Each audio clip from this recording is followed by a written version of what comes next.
A paz do Senhor, meus irmãos. É com prazer e alegria que nós estamos aqui mais uma vez para as nossas pré-aulas aqui na cidade de Camboriú. E nessa feita a lição sugerida, a lição de número 6, que nós vamos estar aqui passando, nessa oportunidade, com o tema seguinte, a justiça de Deus. Na verdade é o tema todo do nosso quarto trimestre e vamos nessa oportunidade então falar sobre a justiça de Deus. E nós já temos aqui, queremos aqui deixar aqui o textuário para os nossos irmãos, que eu penso que é de grande valia e importância, que vai nos dizer assim o textuário: com o puro te mostrarás puro, e com o perverso te mostrarás indomável. Veja só que interessante, né, irmãos? Aqui o nosso textuário já começa já nos dando incentivando, nos mostrando aqui algo muito importante. Nós temos também a nossa introdução, mas eu já quero entrar aqui no primeiro tópico da nossa lição, sobre a identificação do juízo divino. E aqui no primeiro tópico, eu penso que seria importante nós pontuarmos aqui, até eu destaquei aqui na nossa lição, 2 pontos muito importantes, que é a causa e o aviso. A causa do porquê que Deus executou o juízo divino sobre o povo ali de Jerusalém e Judá, a causa que trouxe Deus a exercer esse juízo sobre o povo de Judá e Jerusalém, e o aviso, que Deus ele sempre avisa antes de executar o seu juízo. E a causa, meus irmãos, nós temos aqui, se nós lemos ali em 2 Crônicas, do capítulo 36 e o versículo de número 14 e 16, que levou Deus a executar o seu juízo ali sobre o povo, porque a apostasia, a idolatria, a rebelião, tudo isso resultou na destruição da cidade e do templo. O pecado começava por aqueles que estavam na linha de frente, ou seja, pelos sacerdotes. Então, o pecado de Judá e Jerusalém, a apostasia, que levou o povo a se apostatar da presença de Deus, a abandonar a fé, foi um dos motivos que Deus trouxe tal juízo para a cidade ali de Judá e Jerusalém. Então nós vemos que a causa é algo que faz com que Deus ele traga juízo na vida do ser humano. Se nós olharmos ali no livro de Salmo, no capítulo 62, a partir do versículo de número 12, o salmista ele vai dizer assim: a ti também, Senhor, pertence a misericórdia, pois retribuirás a cada um segundo a sua obra. Ou seja, segundo a obra de cada um é que o Senhor ele vai retribuir. Então nós entendemos pela palavra de Deus, eu penso que é de grande valia e importância nós destacarmos isso aqui, que se nós lemos ali também em Gálatas, capítulo 6, a partir do versículo número 7, o apóstolo Paulo, escrevendo aos Gálatas, ele vai dizer assim: não erreis, de Deus não se deixa escarnecer, porque tudo aquilo que o homem plantar, isso também colherá. Ou seja, vai depender da nossa semeadura. O povo de Jerusalém e Judá estava colhendo agora aquilo que eles haviam plantado. O povo estava totalmente apostatado da fé, tinham abandonado a fé, estavam desobedecendo a lei que Deus havia dado para Moisés, lá no capítulo 28 de Deuteronômio, quando Moisés profetizou no Monte Gerizim. Então nós vemos que tudo vai depender, amados irmãos, da nossa semeadura, porque a lei da semeadura é algo bem claro. Tudo aquilo que o ser humano ele planta, ele colhe. Então, logo, se nós plantamos coisas boas, nós vamos colher coisas boas. Agora, se o ser humano, ainda mais um cristão que conhece a palavra, que conhece a verdade, se ele planta coisas ruins, logo ele vai colher coisas ruins. Nesse período aqui, nesse contexto que Deus levanta Ezequiel, Deus já levantou Ezequiel, já não mais para avisar o povo. Deus levantou Ezequiel já com uma sentença, porque o juízo já estava dado, Deus já havia avisado o povo. Então, tudo vai depender da nossa semeadura. Tudo aquilo que o homem plantar, o homem vai colher. Então, Judá e Jerusalém iam colher o castigo da parte de Deus, porque estavam apostatados da fé. Então, um ponto importante é a causa. Deus nunca ele vai trazer juízo, trazer castigo na vida de alguém sem algum motivo, né? Sempre vai ter que haver um motivo, porque o nosso Deus, ele trabalha e opera com justiça, porque o nosso Deus, ele é um Deus justo. E outro ponto também muito importante é o aviso, como nós falamos aqui, a causa e o aviso.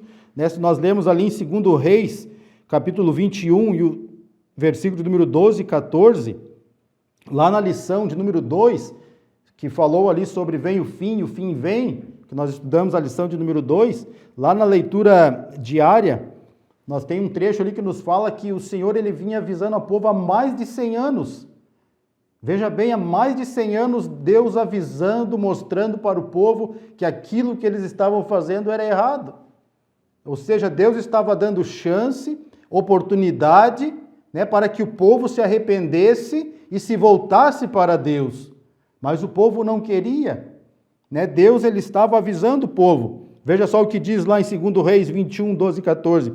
Por isso assim diz o Senhor Deus de Israel: eis que hei de trazer tal mal sobre Jerusalém e Judá, que qualquer que ouvir ficarão retinindo ambas as orelhas, e limparei Jerusalém como quem limpa uma escudela. Veja só que Deus já estava avisando que o castigo era iminente. Deus já estava avisando que o juízo ia acontecer, mas o povo não quis dar ouvido. Até tem um trecho aqui que eu destaquei aqui na lição que diz assim: mas como ajudar quem não quer ser ajudado? Ou seja, Deus estava dando oportunidade, o Senhor estava dando chance para o povo, mas o povo não queria, preferia dar ouvido aos falsos profetas, prefeririam andar segundo a sua vontade, apostatados da fé, adorando a outros deuses. Então, por isso, a ira de Deus recaiu sobre o povo de Jerusalém e Judá. Também tem um texto que eu acho muito interessante, nós falamos e pontuamos aqui, que seria também de grande valia você falar na sua classe, que está ali registrado em Marcos capítulo 6, a partir do versículo 11. O próprio Senhor Jesus falando: se em algum lugar não vos receberem e nem ouvirem, ao sair dali, sacudi o pó dos vossos pés. Veja só que o Senhor ele sempre dá a oportunidade para o homem, para o ser humano, ouvir a palavra, se arrepender dos seus maus caminhos. O Senhor mesmo disse: se em algum lugar eles não quiserem ouvir vocês, quando vocês saírem dali, sacudam o pó dos vossos pés. Ou seja, o Senhor sempre está dando chance e oportunidade. Mas como nós lemos aqui, como ajudar quem não quer ser ajudado? Ou seja, o Evangelho hoje, ele é pregado. O Evangelho hoje, ele é ensinado. Nas nossas igrejas, nós temos os nossos pastores que ensinam a doutrina, que pregam a verdade, que ensinam a palavra de Deus.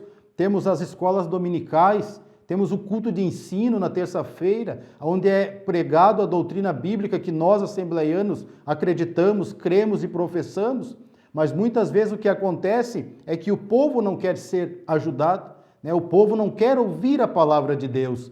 E um dia, amados irmãos, o juízo de Deus recairá sobre a terra.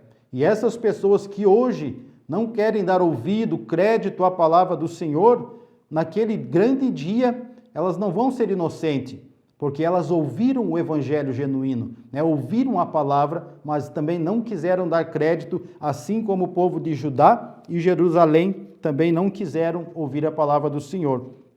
Vamos para frente, então? O segundo ponto, as formas de castigar o povo. As formas como que Deus castigou o povo naquela época, como que Deus usou para punir o povo. E se nós olharmos aqui, a escassez, a seca, o extermínio dos moradores e até mesmo dos animais.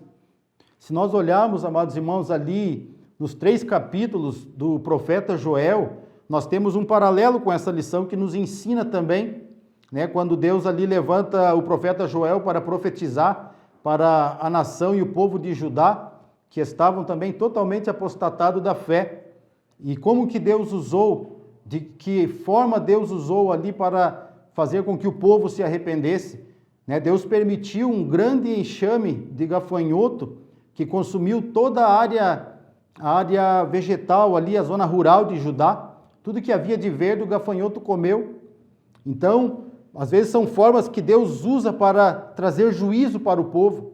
E Deus usou ali o profeta Joel naquela época para profetizar que o povo precisava se arrepender, né, rasgar os vossos corações e não as vossas vestes, né, que era para ele reunir o povo, o sacerdote, até as crianças de colo que mamavam, era para ele reunir os sacerdotes, todos da linha de frente, e proclamar um jejum e se arrepender dos seus maus caminhos, para que o Senhor assim perdoasse. Só que nesse contexto que nós estamos estudando, do profeta Ezequiel, Deus já tinha dado muitas chances para o povo, e o povo não quisera, né, se voltar para Deus. Então Deus levanta Ezequiel com essa palavra de juízo, Então, os gafanhotos, ali que consumiram toda a zona rural de Judá, foi uma das formas que Deus usou para que o povo se voltasse para ele. Porque lá em Deuteronômio 28, Deus, através de Moisés havia profetizado que se a nação fosse desobediente, se o povo desobedecesse à lei de Deus, o gafanhoto consumiria toda a sua terra. E isso aconteceu lá no livro do profeta Joel. A profecia se cumpriu, porque as pessoas estavam se apostatando da fé. Então Deus permitiu aquele enxame de gafanhoto consumir toda a área, né, rural, ali todo o que havia de verde, né, Deus permitiu que os gafanhotos comessem. Mas só que lá atrás, um pouquinho mais à frente, aliás, o Senhor, ele se voltou para o povo de Judá, né, e ali ele então prometeu o derramamento do Espírito, restaurou ali aquele povo. Então nós vemos que sempre há uma esperança. Quando o povo se volta com o coração pleno, verdadeiro para Deus, né, e abandona o pecado, abandona aquilo que não agrada a Deus, Deus ele sempre vai dar uma oportunidade, né, para o povo. Sobre a petição que Deus não atende, o que nós poderíamos aqui pontuar sobre a petição que Deus não atende? Ou seja, será que existem orações que o Senhor ele não atende? Assim como existem aquelas orações que nós, como servos de Deus, né, oramos, intercedemos pelas pessoas, como diz a Bíblia, nos ensina que nós devemos e temos que orar um pelos outros, também tem aquela oração que o Senhor ele não atende. Né? São, podemos dizer assim, aquelas pessoas que continuam a pecar deliberadamente depois de ter recebido o conhecimento da verdade. É tornar-se culpado do sangue de Cristo, tratá-lo com desprezo e menosprezar a sua vida e morte. Veja só que nós temos um texto ali em 1 João, capítulo 5, e o versículo 16, né, que vai falar sobre isso. João vai falar sobre a oração que Deus não ouve. Porque o que acontece, irmãos? O Senhor ele coloca limites, né? Quando o pecado ultrapassa todos os limites, Deus ele não atende tais orações intercessórias.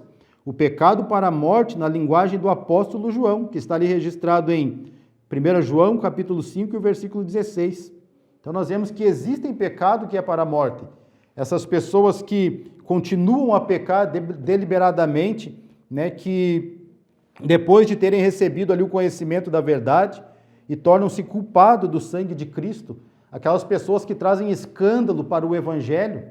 Eu tive um colega meu que, na época que nós nos convertemos ao Senhor, um rapaz abençoado por Deus, que tinha um talento muito lindo, que louvava o nome do Senhor com violão, mas com uma unção, uma graça de Deus na vida daquele jovem.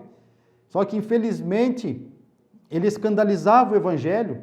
Às vezes passava na frente da igreja com garrafa de bebida, tentava entrar dentro da igreja, às vezes com bebida, bêbado, e de repente passava-se ali 2, 3 meses, ele estava na igreja de novo e queria tocar o seu instrumento. Claro que o pastor ele estava ali ajudando, aconselhando, tentando ajudar, mas só que trazia um certo escândalo para a igreja, irmãos.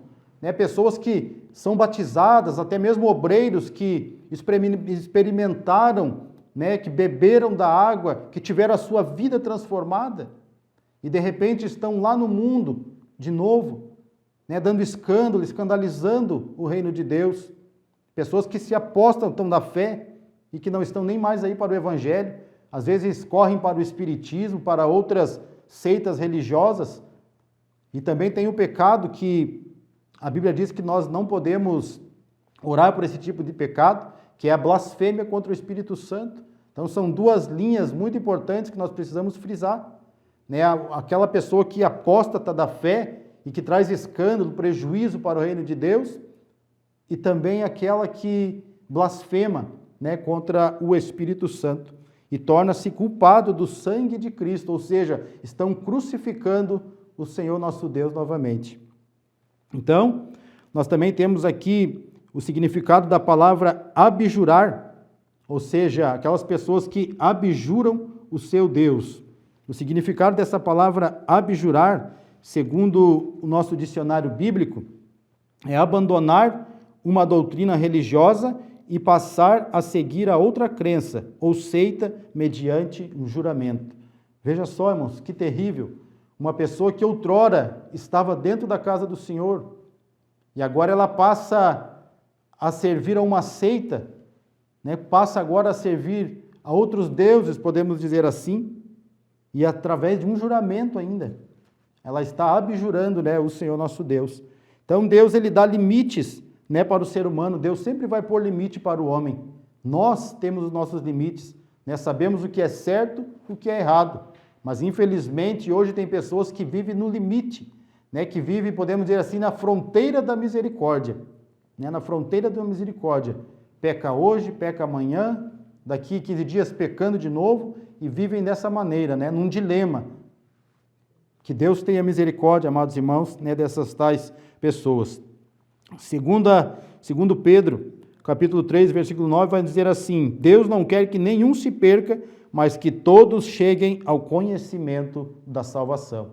Então essa é a vontade do nosso Deus, né? O nosso Deus ele não quer que nenhum ser humano se perca, mas que todos cheguem ao pleno conhecimento da verdade e da salvação. Então é interessante nós frisarmos aqui, né, que o nosso Deus, ele é um Deus de amor, um Deus bondoso, mas também ele é um Deus de justiça. É um Deus que opera, que trabalha com justiça. Todo o tempo que nós temos de vida sobre a face da terra hoje, é o tempo que o Senhor nosso Deus está dando, né, para o homem se arrepender dos seus maus caminhos, para o homem se arrepender dos seus pecados. A Bíblia diz que nós somos peregrinos na terra, né, e o tempo que nós estamos aqui de vida é o tempo que o ser humano tem para se arrepender. Uns 40, outros 30, outros 60, outros 70 anos, né? Porém, o dia de amanhã não cabe a nós. Né? Nós não sabemos o que será de nós no dia de amanhã. E a Bíblia também ainda alerta, né? Se hoje ouvirdes a voz do Senhor teu Deus, não endureçais o vosso coração. Então, o tempo de peregrinação do ser humano na terra é o tempo que Deus está dando de oportunidade para que ele possa se voltar para o Senhor e ter a sua vida transformada, né, e alcançar o céu de glória que está prometido para todo aquele que se achega aos pés do Senhor e reconhece Ele como o único e suficiente Salvador da sua alma. Então Deus sempre vai estar dando oportunidade, né, para o homem, para que ele possa se tornar uma nova criatura em Cristo Jesus. Que Deus abençoe a sua vida, né, você que possa tirar um bom proveito dessa aula nessa noite, e o nome do Senhor Jesus seja glorificado em nome de Jesus. Amém. Que Deus te abençoe.